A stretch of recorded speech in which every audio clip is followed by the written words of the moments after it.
Hello everyone. आज के इस वीडियो में हम बात करने वाले हैं हमारा नर्सिंग फाउंडेशन का यूनिट सेकंड में जो नर्सिंग प्रोसेस है उसके बारे में। ठीक है, तो जो हमारा नर्सिंग प्रोसेस है ये हमारे पेशेंट की हर एक डिजीज़ कंडीशन में नर्सिंग प्रोसेस को यूज़ किया जाता है। ठीक है, इसमें हमारे कुछ स्टेप्स होते हैं जिसको हमें फॉलो करके हमारे पेशेंट के लिए केयर प्रोवाइड करनी होती है। तो आइए हम देखते हैं हमारा नर्सिंग प्रोसेस क्या है। The nursing process is a systematic method that help the client and the nurse to carry out the following. Nursing process एक ऐसा सिस्टमेटिक मेथड है जो कि हमारी हेल्प करता है कि हम हमारे क्लाइंट्स को किस तरीके से केयर प्रोवाइड करें। इसमें कुछ स्टेप्स होती हैं जिसमें हर एक स्टेप में हमें आगे बढ़ना होता है। तो सबसे पहले जब हमारे पास पेशेंट आता है तो हमें क्या करना होता है, असेसमेंट करना होता है। ठीक है, in which the need for writing care in determined कि हमने क्या किया, पेशेंट आया हमारे पास, हमने उसको असेस किया, देन क्या करना है उसके बारे में यहाँ पे रिटन करना है, लिखना है उसका नाम वगैरह। देन क्या है डायग्नोसिस। डायग्नोसिस में हम क्या करते हैं, उसकी प्रॉब्लम को पूछते हैं कि वो क्या प्रॉब्लम करके आया है। ठीक है, देन क्या है प्लानिंग। जैसा वो हमें बताते हैं उसके अकॉर्डिंग हम यहाँ पे प्लान करते हैं कि हमें क्या करना है उनके लिए। देन क्या करते हैं, जब हमने प्लान कर दिया है अब हम यहाँ पे इम्प्लीमेंटेशन करेंगे उस प्लान को। देन हमारा जब इम्प्लीमेंटेशन हो जाता है तो उसके बाद हम क्या करते हैं, इवोल्यूएशन करते हैं। ठीक है, कि हम देखते हैं कि जो भी हमने हमारे पेशेंट के लिए जो गोल डिसाइड किया था वो हमें अचीव्ड हुआ है कि नहीं हुआ है।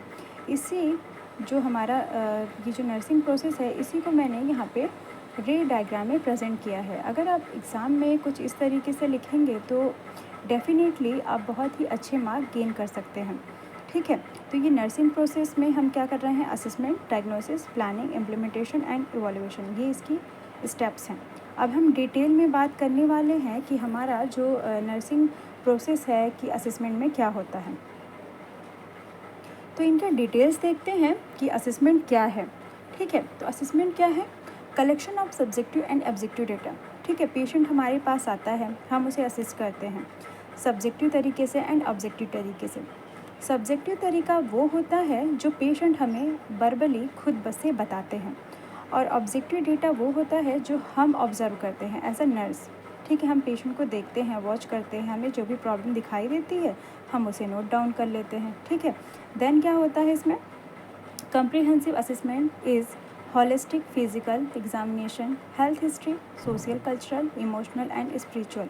हमारा ये जो असेसमेंट होता है वो कम्प्रीहेंसिव असेसमेंट होता है। मीन्स इसमें बहुत सारे असेसमेंट किए जाते हैं हमारे एक पेशेंट के लिए, जिसमें उसका होलिस्टिक फिज़िकल एग्जामिनेशन कि हमें पेशेंट को पूरा हेड टू टो एग्जामिनेशन करना है कि वो कहाँ से क्या इंजर्ड हुआ है या कुछ हमसे हाइड कर रहा है। ठीक है, देन क्या है हेल्थ हिस्ट्री, उसकी हेल्थ हिस्ट्री लेते हैं कि वो फर्स्ट टाइम ही बीमार पड़ा है क्या इसके पहले भी उसे कुछ हुआ था। सोशियो कल्चरल हिस्ट्री, ये पता करते हैं कि आप कहाँ से आए हैं। ठीक है, आप जहाँ पे रहते हैं वहाँ का इन्वायरमेंट कैसा है। उसके इमोशंस को देखते हैं कि वो कैसा है, मीन्स बहुत ज़्यादा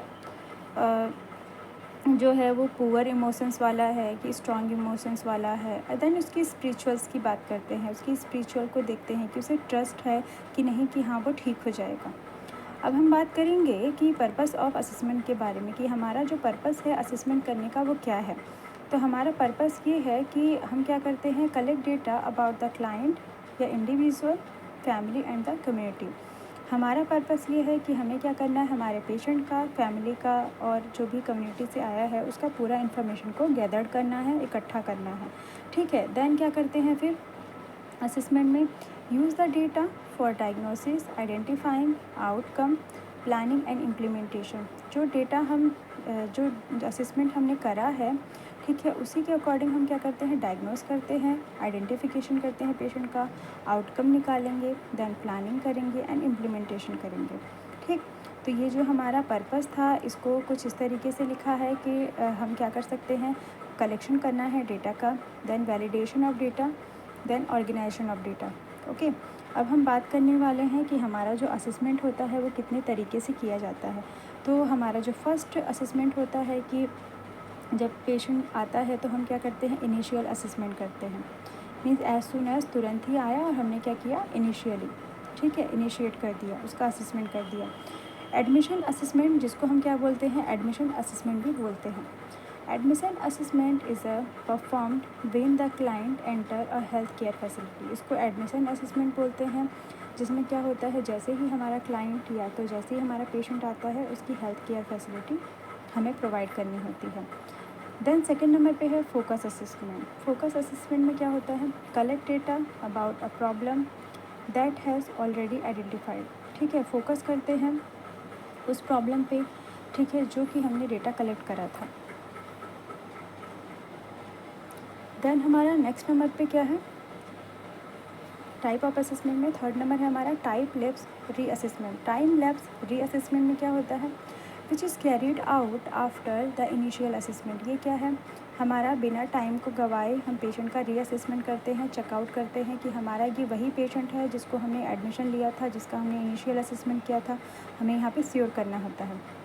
देन क्या है, इमरजेंसी असेसमेंट। ठीक है, इमरजेंसी असेसमेंट को देखना है कि कहीं ऐसा तो नहीं कि हमारा पेशेंट जो है वो लाइफ थ्रेटनिंग कंडीशन में है, कि उसकी जान को खतरा है। ठीक है, तो हम क्या करेंगे, यहाँ पे इमरजेंसी असेसमेंट भी करते हैं। तो हमारा जो फर्स्ट स्टेप था नर्सिंग प्रोसेस का, वो असेसमेंट था।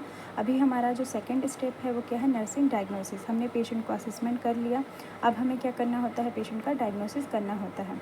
ठीक है, तो ये क्या है हमारा, ये सेकेंड फेज़ है। This is the second phase of the nursing process. ये हमारा नर्सिंग प्रोसेस का सेकेंड फेज़ होता है, जिसमें हम क्या करते हैं, डायग्नोसिस करते हैं क्लिनिकल तरीके से, और पेशेंट का जो भी प्रॉब्लम है उसको आइडेंटिफाई करते हैं। देन ये जो हमारा नर्सिंग डायग्नोसिस है, ये कैसे किया जाता है, अकॉर्डिंग टू नंदा। ठीक है, नंदा एक ऑथर हैं, एक राइटर हैं, जिसके अकॉर्डिंग हम हमारे डायग्नोस को प्रिपेयर करते हैं, डायग्नोस को लिखते हैं। North American nursing diagnosis association define the nursing diagnosis. इन्होंने क्या किया है, नर्सिंग डायग्नोसिस को डिफाइन किया था। Clinical judgement about the individual और कम्युनिटी रिस्पॉन्स टू एक्चुअल और पोटेंशियल हेल्थ प्रॉब्लम। इसमें क्या होता है, हमारा जो क्लिनिकल जजमेंट किया जाता है इंडिविजुअल का, वो कम्युनिटी के रिस्पॉन्स के अकॉर्डिंग जो एक्चुअल में प्रॉब्लम होती है, जो पोटेंशियल हेल्थ की प्रॉब्लम है, वो यहाँ पे हम नोट करते हैं। ठीक है, कि पेशेंट को क्या दिक्कत है, ठीक है, क्या प्रॉब्लम है, वो चीज़ें यहाँ पे हम नोट करते हैं। तो डायग्नोसिस का जो फेज़ है हमारा, उसमें हम क्या करते हैं, आइडेंटिफाई किए हमारे, ठीक है, पर्सन को। देन क्या किया, वैलिड डायग्नोसिस, हमारा जो वैलिडेट डायग्नोसिस है उसको नोट करना है। देन क्या करना है, formulate the nursing diagnosis statement. हम फॉर्मुलेट करते हैं, मीन्स लिखते हैं कि पेशेंट के लिए हमने ये स्टेटमेंट बनाया है। अभी इसी स्टेटमेंट के अकॉर्डिंग हम पेशेंट का जो डिज़ीज़ का प्लानिंग है वो करेंगे। ओके, अभी थर्ड नंबर पे आता है हमारा नर्सिंग डायग्नोसिस के बाद प्लानिंग। ठीक है, तो प्लानिंग में क्या की जाती है, the nursing plan of the care is a written summary of the care that a client in a secure. ठीक है, हमारा जो नर्सिंग प्लान होता है, ठीक है, ये रिटर्न फॉर्म में होता है। हम एक समरी की तरह पहले लिख लेते हैं कि हमें हमारे पेशेंट के लिए ये चीज़ें करनी है, और बिल्कुल सिक्योर होनी चाहिए, पेशेंट को कोई भी जो दिक्कत है वो महसूस नहीं होनी चाहिए। ठीक है, देन क्या है, it provide the need of the client in a timely manner because it provide direction for the nursing care. हमारा जो प्रोसीजर है वो पेशेंट के नीड के अकॉर्डिंग होना चाहिए, मीन्स उसके ज़रूरत के अकॉर्डिंग होना चाहिए, कुछ भी आलतू फालतू सा नहीं होना चाहिए, टाइमली मैनर में होना चाहिए। मीन्स हमें क्या करना है, पेशेंट का बहुत ज़्यादा टाइम भी ख़राब नहीं करना है, और जो एक प्रॉपर वे में जो हमारा डायरेक्शन है उसी में हमें केयर देना है। ठीक है, देन अब हम बात करेंगे कि हमारा जो प्लानिंग है इसका पर्पस क्या है, हम क्यों प्लान करते हैं। तो हमारा पर्पस क्या है, डायरेक्ट क्लाइंट केयर एक्टिविटीज़ की हम क्या कर पाएँ, फोकस कर पाएँ कि हमें हमारे क्लाइंट को डायरेक्ट जो है केयर प्रोवाइड करनी है। देन क्या है, इस्टेब्लिश कंटिन्यूटी ऑफ केयर। हमारा जो केयर है पेशेंट को लेके वो कंटिन्यू होना चाहिए। ठीक है, देन नेक्स्ट नंबर पे क्या है, फोकस ऑन प्रॉपर डॉक्यूमेंटेशन। हमें क्या करना है, जो हम केयर कर रहे हैं हमें हमारे डॉक्यूमेंट पे फोकस करना है प्रॉपर तरीके से, कि हाँ यही बेड नंबर वाला पेशेंट है जिसको हमें केयर देना है। ठीक, देन नेक्स्ट नंबर पे क्या है, encourage delegation of care activities. क्या करना है, जो भी हमारा एक्टिविटी है, ठीक है, उसको डेडिकेशन के साथ, इनकरेजमेंट के साथ हमें परफॉर्म करना चाहिए। तो हमारा जो प्लानिंग होता है, प्लानिंग के फेज़ को हम कुछ इस तरीके से भी लिख सकते हैं।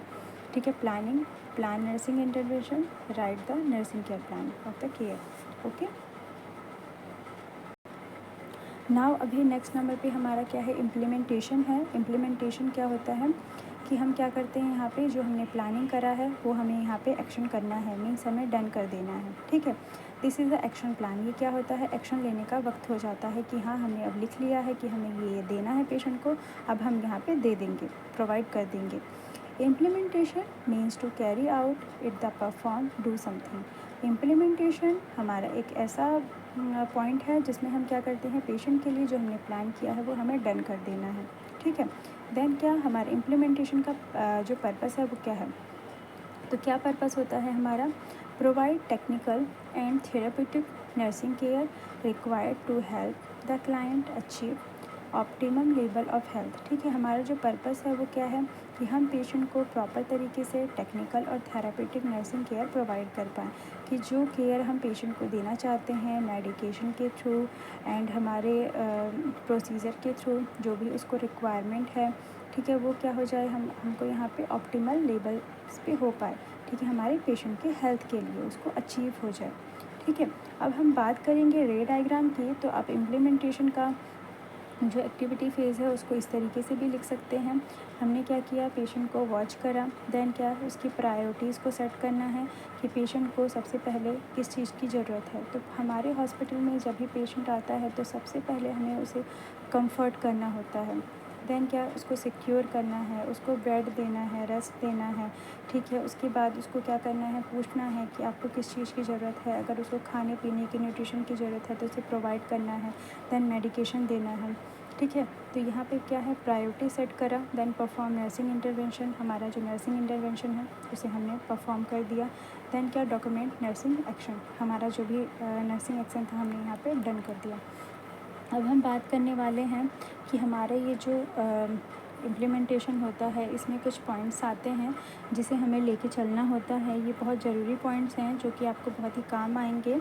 री एक्सेस द क्लाइंट, ठीक है, हमें क्या करना होता है, हमेशा ही पेशेंट को री एक्सेस करना बहुत ज़रूरी है। Client is a condition can change any time as so based on the interaction with the client assessment reassessment may have to be done, ठीक है। हमारे जो पेशेंट होते हैं उनकी जो कंडीशन होती है वो किसी भी टाइम पे किसी भी वक्त पे चेंज हो सकती है, इसलिए हमें पेशेंट से हमेशा ही इंटरेक्शन मेंटेन करके रखना चाहिए, री असेस करते रहना चाहिए, ठीक है, कि पेशेंट अभी तो ठीक है, कहीं बीमार तो नहीं पड़ गया। इस तरीके से हमें क्या करना चाहिए, बार बार पेशेंट को जाके देखना चाहिए, ठीक है, उसको री असेस करना चाहिए। अब हम देखेंगे हमारा जो इम्प्लीमेंटेशन है उसमें फ़र्स्ट पॉइंट था हमारा री एक्सेस द क्लाइंट। अभी सेकंड पॉइंट क्या है, सेट प्रायोरिटी। हम क्या करेंगे, यहाँ पे पेशेंट का जो प्रायोरिटी है उसको सेट करते हैं। As the client condition change priorities also change, ठीक है। हम क्या करते हैं, हमने जो प्लान किया था, ठीक है, कि मैंने पेशेंट के लिए ये प्लान किया है, अब पेशेंट को क्या है उसकी जो प्रायोरिटीज़ है उसको भी हमें ध्यान में रखना है कि उसके अकॉर्डिंग भी हमें क्या करना है, यहाँ पे उसको केयर प्रोवाइड करनी होती है। कि अगर वो चाह रहा है कि मुझे कुछ खाने के लिए चाहिए या मुझे रेस्ट चाहिए, अभी मुझे कोई भी केयर नहीं चाहिए, तो हमें उसको उस तरीके से ट्रीट करना होता है। देन क्या है नेक्स्ट नंबर पे, परफॉर्म नर्सिंग डॉक्यूमेंटेशन। हमें क्या करना है यहाँ पे, हमारा जो भी लीगल नर्सिंग डॉक्यूमेंटेशन है, ठीक है, उसको हमें मेंटेन करना होता है हर एक पेशेंट का, ठीक है। देन क्या आता है, डॉक्यूमेंटेशन। डॉक्यूमेंटेशन में क्या करते हैं, after implementation for the plan it must be documented in the client condition. हमारा जो भी प्रोसीजर था करने के बाद हमें बहुत ही ज़्यादा ज़रूरी होता है कि हम हर एक पेशेंट का जो भी कंडीशन था उसको हम लिख के रखें, उसका डॉक्यूमेंट मेंटेन करके रखें, ये बहुत ही ज़रूरी होता है। अभी हमारा इम्प्लीमेंटेशन के बाद बारी आती है इवैल्यूएशन की। इवैल्यूएशन हमारा लास्ट फेज़ होता है जिसमें हम क्या करते हैं, goal of the nursing care have been attend. हमारा जो गोल होता है नर्सिंग केयर का वो क्या होता है, हमें मिल जाता है, प्राप्त हो जाता है, ठीक है। देन क्या है, it refer to rating grading and judging. हम क्या करते हैं इवैल्यूएशन में, जो हमने नर्सिंग केयर प्रोवाइड किया है पेशेंट को, उसी के अकॉर्डिंग यहाँ पे क्या करते हैं, पेशेंट को रेटिंग देते हैं और पेशेंट हमें भी रेटिंग देता है, ग्रेडिंग देता है, और हमें जज करता है कि हाँ वो यहाँ पे आया था तो मुझे यहाँ पे इस तरीके से केयर मिली थी, यहाँ पे जो है नर्सेस बहुत अच्छे हैं, डॉक्टर्स बहुत अच्छे हैं, हॉस्पिटल बहुत अच्छा है, ठीक है। तो ये जो इवैल्यूएशन होता है ये डॉक्टर के साइड से, मीन्स हॉस्पिटल के साइड से और पेशेंट के साइड से, दोनों के साइड से किया जाता है, ठीक है। Evaluation is also defined as the judgement of the effectiveness of the nursing care to be must client goal based on the client behaviour response, ठीक है। हमारा जो इवैल्यूएशन होता है ये इसको हम डिफ़ाइन कैसे कर सकते हैं कि हम यहाँ पे जजमेंट करते हैं इफ़ेक्टिवनेस तरीके से कि नर्सिंग का जो भी केयर दिया था पेशेंट के लिए वो गोल को डिसाइड करके दिया था कि हाँ हमारा ये एम था, हमारा ये पर्पस था, ठीक है। तो ये डिसाइड करता है हमारे पेशेंट के बिहेवियर पे, नर्स के बिहेवियर पे, ठीक है। हम यहाँ पे इवैल्यूएशन करके नोट कर देते हैं।